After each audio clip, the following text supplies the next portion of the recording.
Yeah, so I think just straight ahead. So Zani, Yes. the question was just an example or two of some of the gender stereotypes that you're having to deal with or push against on your regular work engagements. Thank you. So for me, I start with my workspace. The good thing about my workspace is actually my safe space. 90% of my team are actually female. And so at least, you know, it's a girl's zone. So I don't have to deal with what Linet goes through. But as Betty was speaking, I was actually, I can totally relate. I'm sorry, I keep on feeling echo. I don't know. There's an echo somewhere.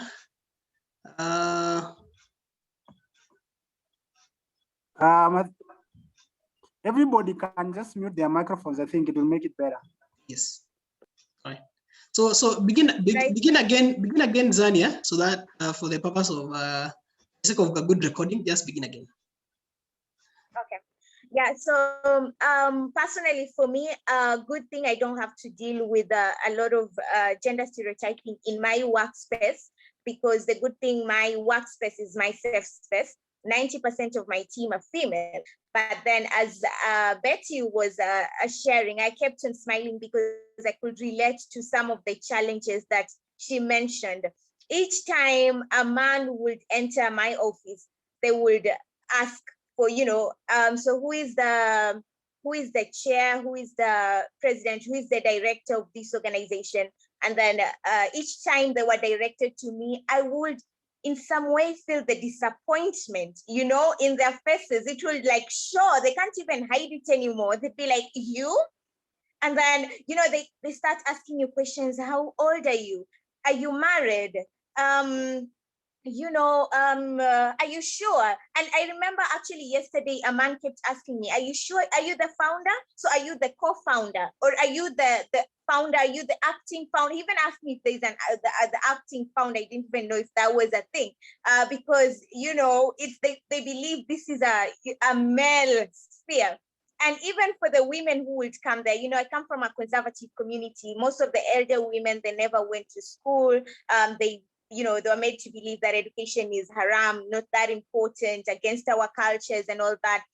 So there's some lack of understanding when it comes to human rights or women rights in general. So even for them, they'd be like, you know, I feel a lady was in my office a few weeks back and she's like, I don't know, I feel like you're wasting your life. You're so young. I could connect you to my son's friend. He's, you know, abroad. He could marry you. And, you know, that's for them, that is where I should be. So I keep on getting this a lot of time, but unfortunately, the bad part is the men, because sometimes now for them, that would be an opportunity to try and hit on you, to see if you can budge, to try and discredit you. So as a young female leader, you're always on guard. You don't know somebody's true intention. So you have to, sometimes I feel I have to maintain this hostility, you know, just so that people think I'm unapproachable. You're like, hey, good morning, how are you? Yes, welcome to my office, how may I help you? I don't even want to create that friendly environment because I don't want them to get comfortable. I'm like, I don't like you, you're here for work, let's work, and then you leave. But that's not even me, but I feel I'm forced to be that person so that, you know, I can feel safe. And when it comes to like the work sphere of what I do, because I work on SR, HR, and GBV, and we all know how my culture interprets gender-based violence. Some people in my community believe, you know, it's part of the culture. This is how people should live. So I get a lot of, you know, criticism in regards to my work. They'd be like, you know, you're a woman, you shouldn't even be discussing violence. You know, violence is a sphere that men have been handling this for a very long time. But these girls of today, they, you know, they think they own the world. So gender stereotyping for me, I guess it's my day-to-day basis. I wake up every morning and I ask God to give me strength and patience to just be able to deal with it better. So yeah. Thank you, Zani. I find it interesting that each of you has this experience where people come to your organizations that you yourself are leading and they're expecting someone else, expecting a man to be the one that is leading them. I think I've had hilarious stories like someone walks into a hospital, a man particularly, and they are supposed to see a specialist, and when they're, they walk in and they find that the woman is a specialist, and some of them can't take it, and they just have to walk away. So I think we many times I think we underestimate how ingrained gender stereotypes are in our society. I think they're even subconscious sometimes. We probably are not even alive to how ourselves are responsible for carrying forward gender stereotypes and all that. So thank you all for what you have shared. So because of time, I just want to sort of move to the final thing, and this is just a question that then I'll throw to you guys, and then you can respond, and at the end we will give each of you just a moment to say something, and then we close out. So having said all that you've said and the realities that you're facing and that you're dealing with on a daily basis, whether at home or at work, so this whole question of challenging, so how exactly can we challenge effectively and move us towards becoming a society that is more equal? So how can we challenge effectively, whether it's at work or whether it's at home? So that's just the question that I'd like each of you to take a moment to respond to. So how can we challenge, and not only challenge, but challenge effectively, so that we build a society that is much more equal, both at home and in the workplaces and in the leadership spheres, because I can imagine that a lot of you are also even interested in political leadership and all that. So how do we challenge? That is the question. And I just want to hear your thoughts based on your own experiences and all that. This time, let me not start with Linet. I think let me start with Betty. And then after Betty, we'll go to Linet. And then we'll come to Zani. And then I think my colleague Simon and Freni might also have a few ideas about how to challenge and to challenge effectively. And then we will just wrap it up after that. So Betty, come take the floor. Maybe just in 2 or 3 minutes, how do we challenge and challenge effectively, both at home and in the workspaces, so that we end up with a society that is much more gender equal? Thank you. Thank you very much. How do we challenge, and how do we challenge effectively? There's a lot that needs to be challenged everywhere, in all spaces, right from the household to the communities, to the workspaces, to parliaments, to government offices, to civil society, to even in religious spaces, like literally everywhere. But how can we do this effectively? First and foremost, in terms of equalization, I'd want to recommend that we need to get all our girls and women in school and support them to finish their education, primary education, secondary education, and something that is post-secondary education. Because in my view, that's one of the most critical ways of handling the narrative that the kitchen is the place for the woman. That particular narrative, in my view, normally just means that the woman should just stay at home, and do home family care type of work. People have to eat in that house, so someone is definitely going to cook. So for me, it's not about the cooking itself, but it's about forcing girls and women to stay at home to do the cooking and all these things at the expense of their own development. And another way would be to figure out ways in which we can now embrace both genders. Let's bring the men together with the women. Let's have honest, open conversations in all spaces, including the parliaments.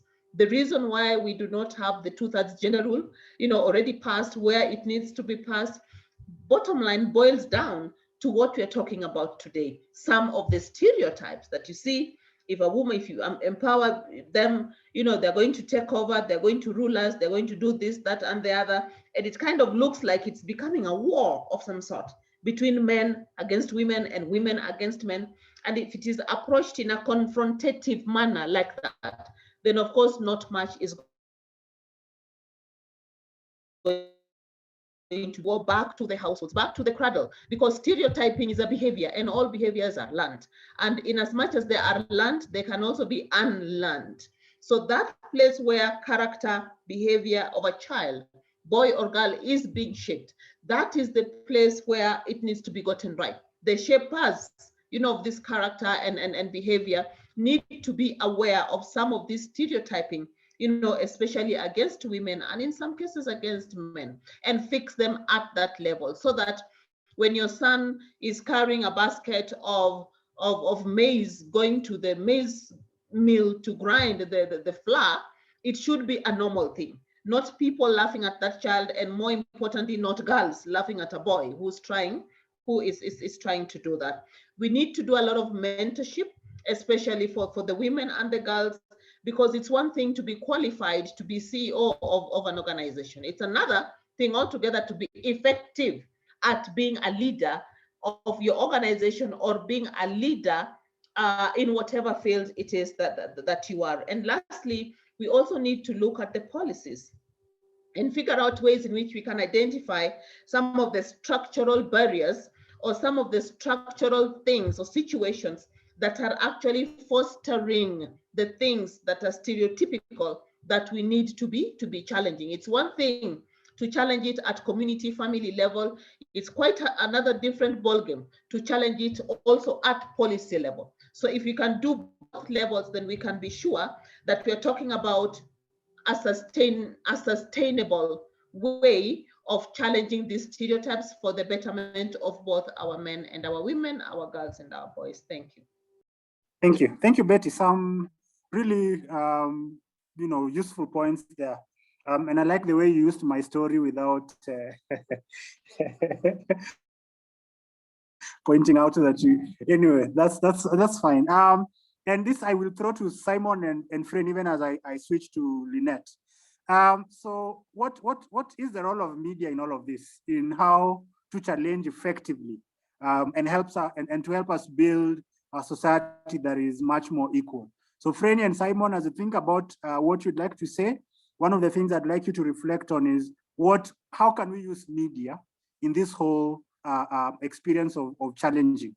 Linet, how do we challenge, and how do we challenge more effectively, both at home and professionally and even in leadership?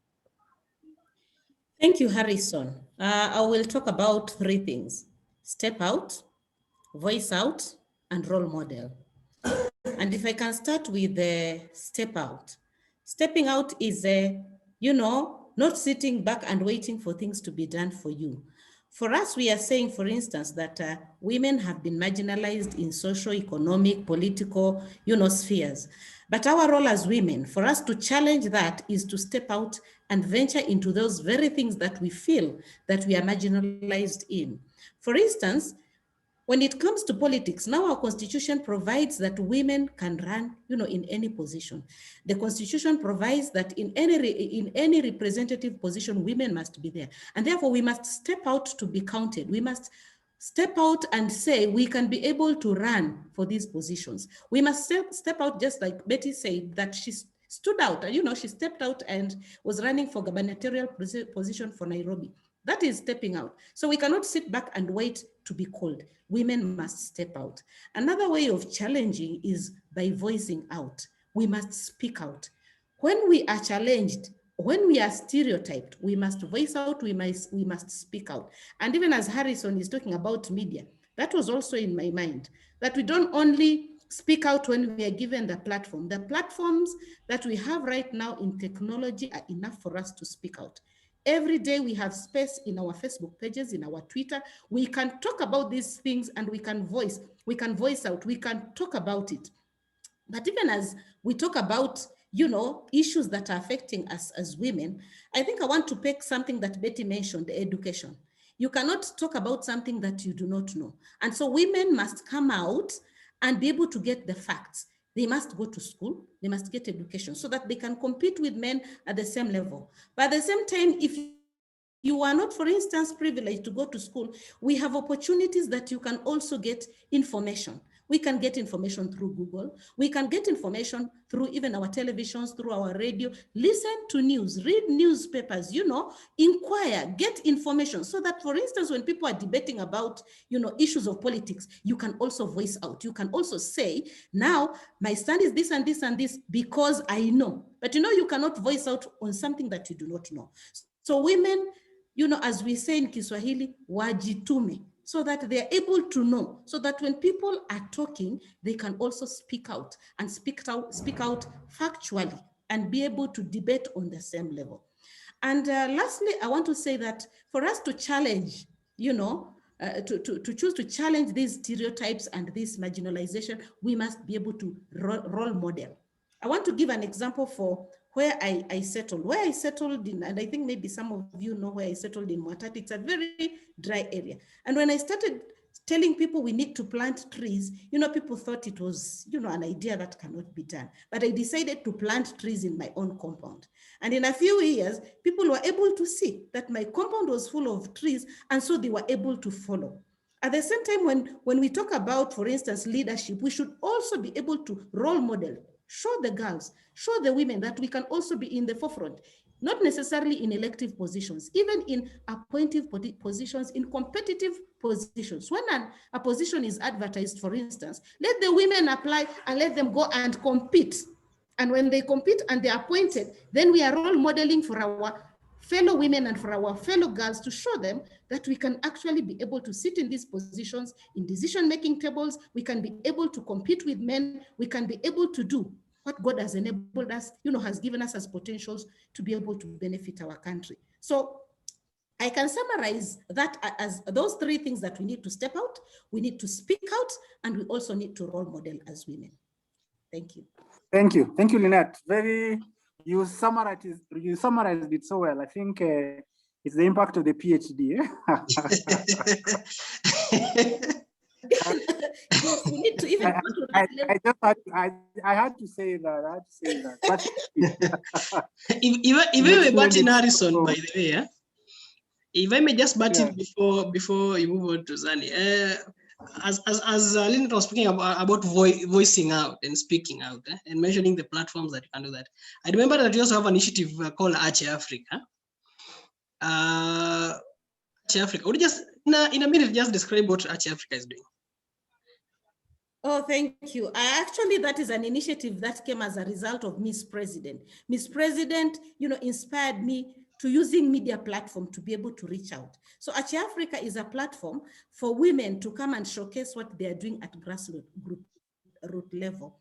Many times women do very many things that they are contributing towards global goals like the SDG goals, like the Big Four agenda, but nobody knows. So Arche Africa was born, you know, from the idea of letting the world know that even women in their, you know, grassroots level, they are also contributing towards these goals. And one of the model that I picked was through chamas. You know, chamas where women come together and they do table banking, they do merry-go-rounds.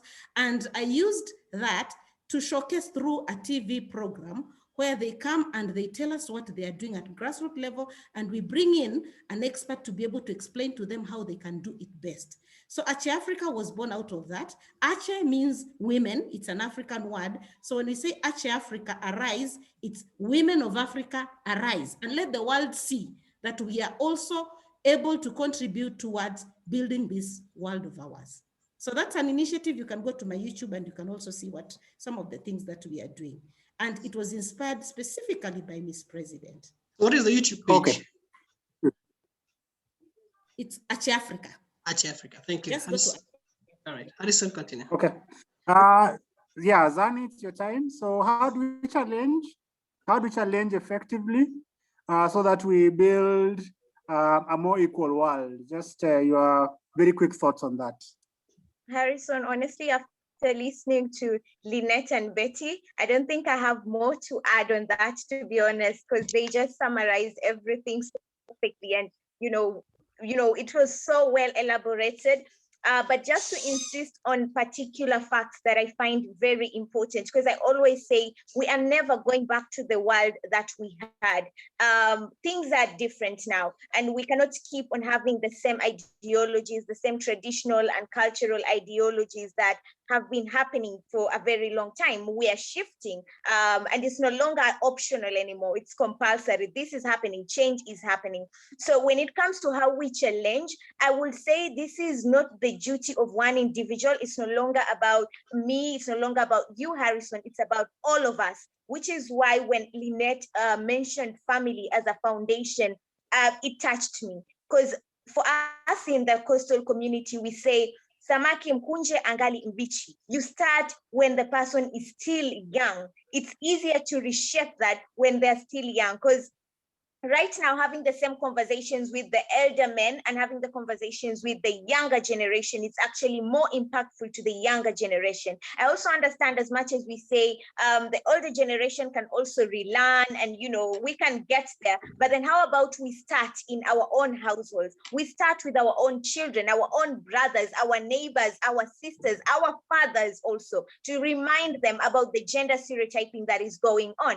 And this ideology that most people like to use, women should be given a voice. I always say no. Women have the voice. We have the voice. I mean, have you heard us speak? We have the voice. We just need to be heard. Not to be heard, not just listening so that you can reply to me. Listen to me so that you can be able to understand me. So as much as we may have all these spaces, but if no one is actually paying attention to what we are saying, if everyone is just there just so that they can respond instead of understanding the predicament, the issue that is being handled, then that is also not going to be effective. So how about listening to understand and making this a duty, not just for one person, but for everyone? Thank you so much.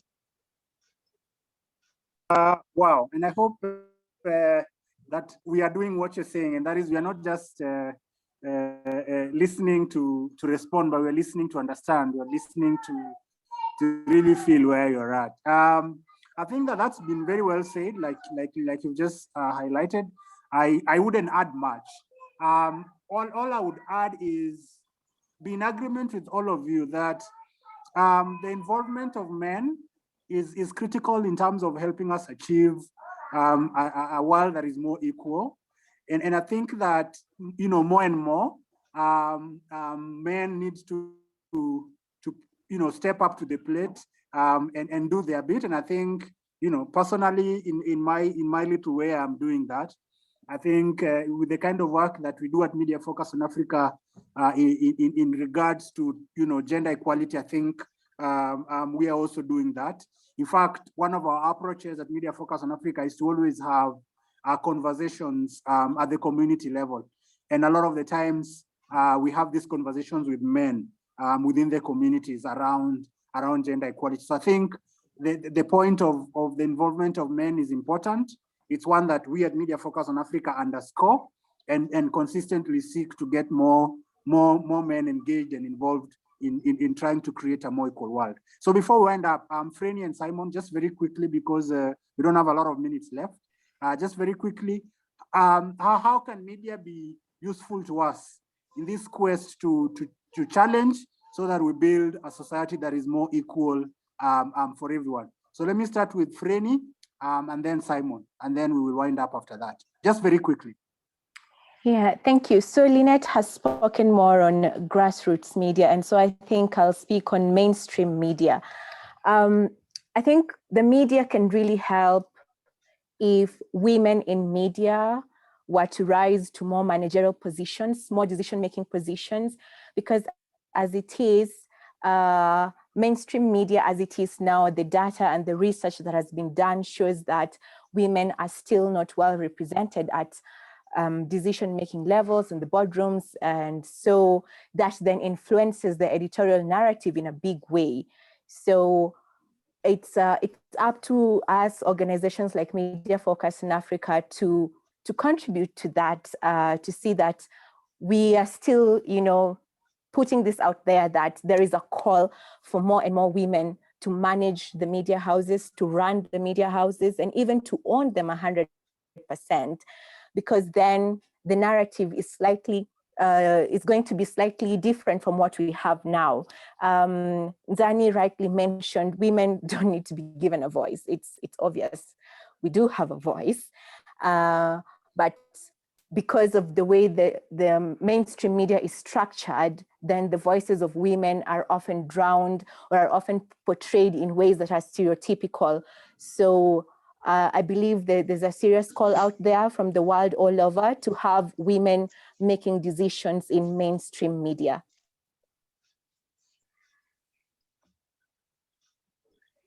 Simon? Thank you, Freddie. I would just add and just underscore the fact that media plays a very big role in shaping how we see the world, in how we perceive people, how we perceive the genders. And so it's important also to continue challenging the stereotypes in the kind of programming that are being put on air, whether it's soap operas, it's drama shows, whether it's comedy.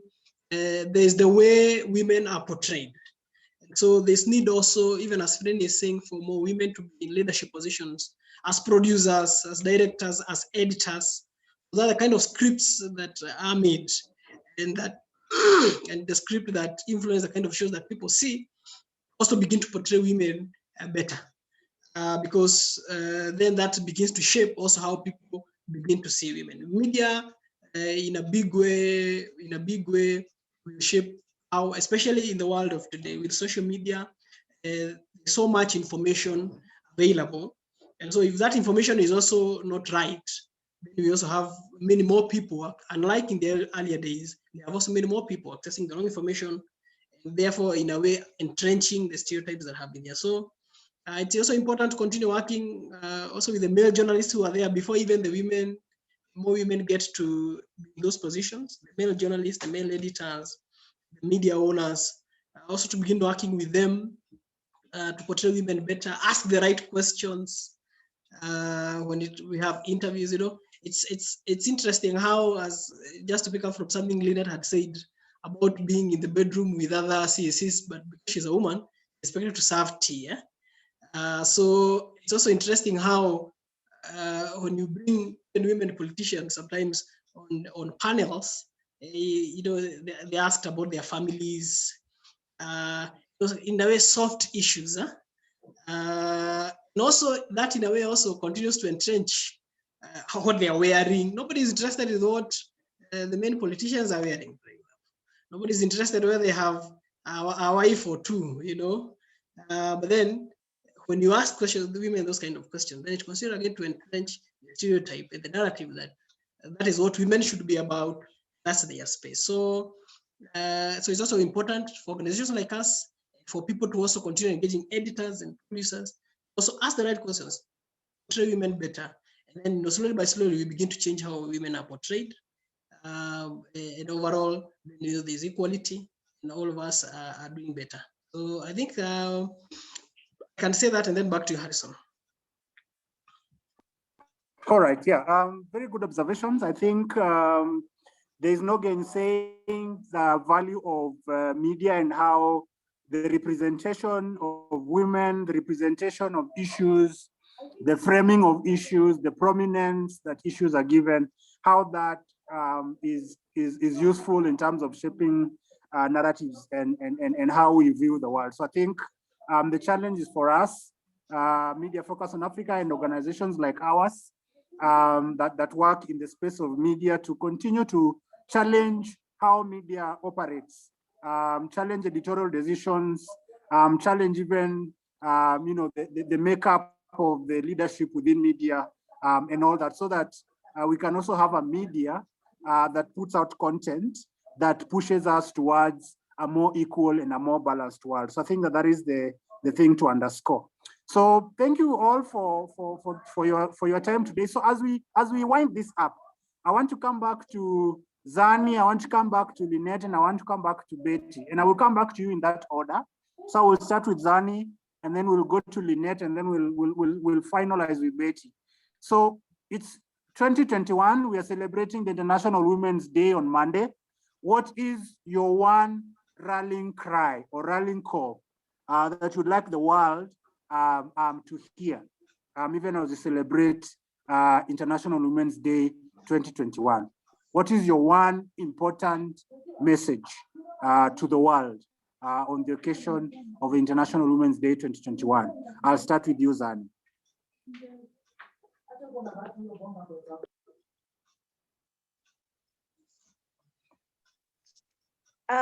So my rallying call is that I believe it's time to fully harness the power of women and to tap into the wisdom of women, the talent of women in all spheres of leadership to ensure sustainability and to ensure the generation equality. That's all. Thank you, Zani. Let me invite Linet. Linet, what is your one message, one rallying call for the International Women's Day 2020?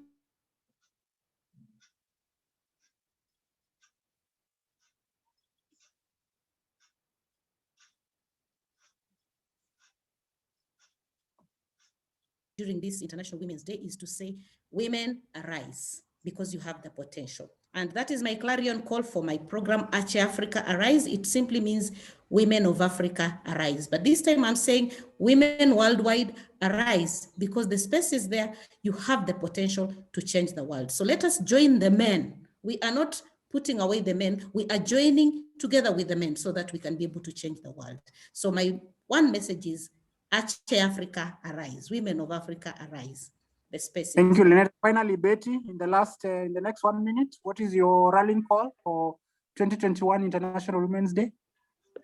My rallying call for 2021 International Women's Day is that I call upon everybody, I call upon men, women, everybody in every spaces to move from planning and action to impact in a COVID-19 pandemic world and challenge, do our part in challenging the existing gender stereotypes that have existed since the days of our forefathers. It is time to change. That time is now, and that role is for all of us. Thank you. Thank you, guys. Thank you for our fantastic conversation.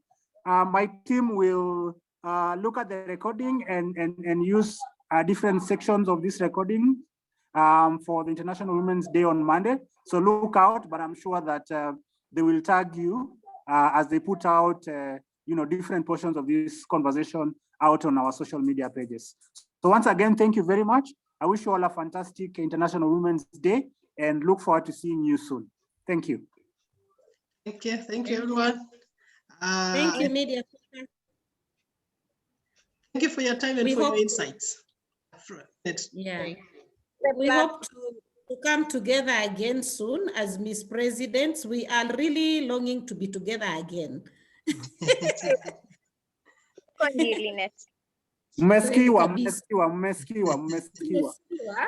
Okay.